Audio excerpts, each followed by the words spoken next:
കായംകുളത്ത് KSRTC ബസിന് തീപിടിച്ചു. സർവീസ് നടത്തവെയാണ് തീപിടിച്ചത്. യാത്രക്കാരെ മുഴുവനും ഇറക്കിയതിനാൽ വൻ ദുരന്തം ഒഴിവായി. കരുനാഗപ്പള്ളിയിൽ നിന്ന് തോപ്പുംപടിയിലേക്ക് പോയ ഫാസ്റ്റ് പാസഞ്ചറിനാണ് തീപിടിച്ചത്. ബസിന്റെ ഡീസൽ ടാങ്ക് ചോർന്നതാണ് അപകടകാരണമെന്ന് സംശയം. തദ്ദേശ വാർഡുകളിലെ ഉപതെരഞ്ഞെടുപ്പിൽ LDFന് അട്ടിമറി വിജയം. തിരുവനന്തപുരത്ത് 2 വാർഡുകൾ BJPയിൽ നിന്ന് തിരിച്ചുപിടിച്ചു. കോർപ്പറേഷൻ വാർഡായ വെള്ളാറിലും ഒറ്റശേഖരമംഗലത്തുമാണ് അട്ടിമറി വിജയം ഉണ്ടായത്. വെള്ളാർ വാർഡിൽ CPM സ്ഥാനാർത്ഥി പനത്തുറ ബൈജു വിജയിച്ചു. ബൈജുവിന് 150 വോട്ടിന്റെ ഭൂരിപക്ഷം. കൊയിലാണ്ടിയിൽ CPM ലോക്കൽ സെക്രട്ടറിയെ വെട്ടിക്കൊലപ്പെടുത്താൻ വ്യക്തിവൈരാഗ്യം മൂലം പ്രതി മുൻ ബ്രാഞ്ച് അംഗം അഭിലാഷ് കീഴടങ്ങി. കൊല്ലപ്പെട്ടത് central local secretary PV Sathyanathan.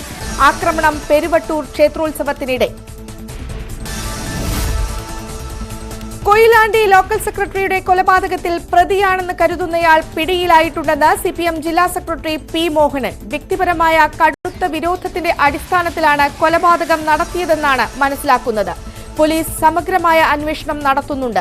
7 വർഷം മുമ്പ് പാർട്ടിയിൽ നിന്ന് പുറത്താക്കിയയാളാണ് പിടിയിലായിട്ടുള്ളത്. പാർട്ടിയുമായി ഒരു ബന്ധവും അയാൾക്കില്ലെന്ന് P മോഹനൻ. കൊയിലാണ്ടിയിൽ CPM ലോക്കൽ സെക്രട്ടറിയുടെ കൊലപാതകത്തിൽ പ്രതിക്ക് 6 വർഷമായി പാർട്ടിയുമായി ബന്ധമില്ലെന്ന് EP ജയരാജൻ. ക്രിമിനൽ പശ്ചാത്തലം പരിഗണിച്ചാണ് ഇയാൾക്കെതിരെ നടപടിയെടുത്തത്. നവമാധ്യമങ്ങളിൽ പ്രതി CPM വിരുദ്ധ നിലപാടാണ് സ്വീകരിച്ചതെന്നും EP ജയരാജൻ. കൊയിലാണ്ടി ലോക്കൽ സെക്രട്ടറിയുടെ കൊലപാതകത്തിൽ കസ്റ്റഡിയിലുള്ള അഭിലാഷ് മുമ്പ് CPM അംഗമായിരുന്നുവെന്ന് കാനത്തിൽ ജമീല.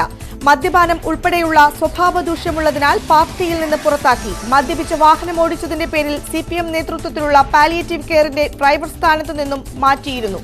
കൊലപാതകത്തിലേക്ക് എത്താൻ തക്കതായ കാരണമുള്ളതായി അറിയില്ലെന്നും കാനത്തിൽ ജമീല.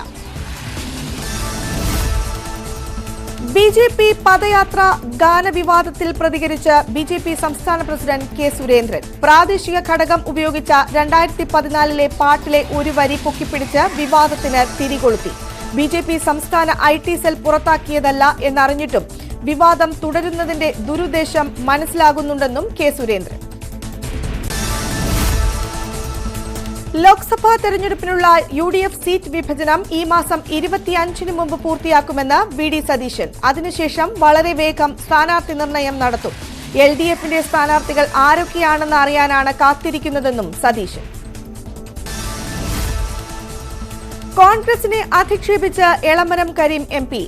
RSSനെ എതിർക്കുന്നതിൽ കോൺഗ്രസിന് ആണും പെണ്ണും കേട്ട മൃദു ഹിന്ദുത്വ നിലപാടെന്ന് എളമരം കരീം. പിണറായി വിജയനെ പുറത്താക്കണം എന്ന് പറഞ്ഞയാളാണ് പൊന്നാനിയിലെ CPM സ്ഥാനാർത്ഥി ഹംസയെന്ന് KPCC president K Sudhakaran. League അച്ചടക്ക നടപടിയുടെ ഭാഗമായി പുറത്താക്കിയയാളാണ് ഹംസ. CPMന്റെ സ്ഥാനാർത്ഥി നിർണയം എങ്ങനെയെന്ന് ഇതിൽ നിന്ന് വ്യക്തമാണെന്നും K സുധാകരൻ.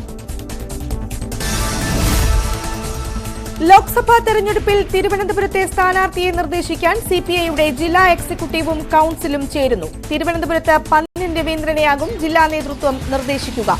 മത്സരിക്കണമെന്ന ആവശ്യത്തോട് ആദ്യം മുഖം തിരിച്ചെങ്കിലും പന്ന്യൻ മത്സര സന്നദ്ധത അറിയിച്ചിട്ടുണ്ടെന്നാണ് സൂചന.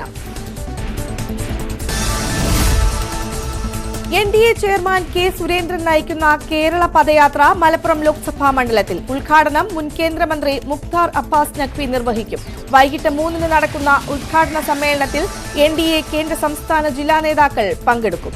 കിഴക്കേ തലയിൽ നിന്ന് ആരംഭിക്കുന്ന പദയാത്ര കൂട്ടിലങ്ങാടിയിൽ സമാപിക്കും.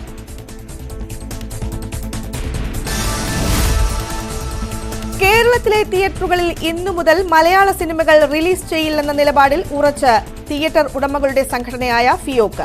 നിർമ്മാതാക്കളുടെ നിലപാടുകളിൽ പ്രതിഷേധിച്ചാണ് സമരം. നടപടി അങ്ങേയറ്റം അപലപനീയവും പ്രതിഷേധാർഹവുമാണെന്ന് ഫെഫ്ക. അതിരപ്പള്ളിയിൽ വീണ്ടും കാട്ടാന. അതിരപ്പള്ളി വെറ്റിലപ്പാറ അരൂർ മുഴിയിലാണ് കാട്ടാനയെ കണ്ടത്. കാടിനകത്ത് നിന്ന് കാട്ടാന ഫെൻസിംഗ് ലൈൻ തകർത്ത് ജനവാസ മേഖലയിലേക്ക് ഇറങ്ങുകയായിരുന്നു. പിന്നീട് റോഡിലിറങ്ങിയ കാട്ടാന ആളുകളെ ഓടിച്ചു. ഗുവാഹത്തി പോലീസിന് മുന്നിൽ രാഹുൽ ഗാന്ധി ഇന്ന് ഹാജരാകില്ല. ഭാരത് ജോഡോ ന്യായ് യാത്രയ്ക്കിടെ പൊതുമുതൽ നശിപ്പിച്ചെന്ന കേസിലാണ് ഗുവാഹത്തി പോലീസ് രാഹുൽ ഗാന്ധി ഉൾപ്പെടെയുള്ളവർക്കെതിരെ കേസെടുത്തത്. ഇതിൽ ഇന്ന് ഹാജരാകണമെന്നാവശ്യപ്പെട്ട് കഴിഞ്ഞ ദിവസമാണ് പോലീസ് സമൻസ് നൽകിയത്.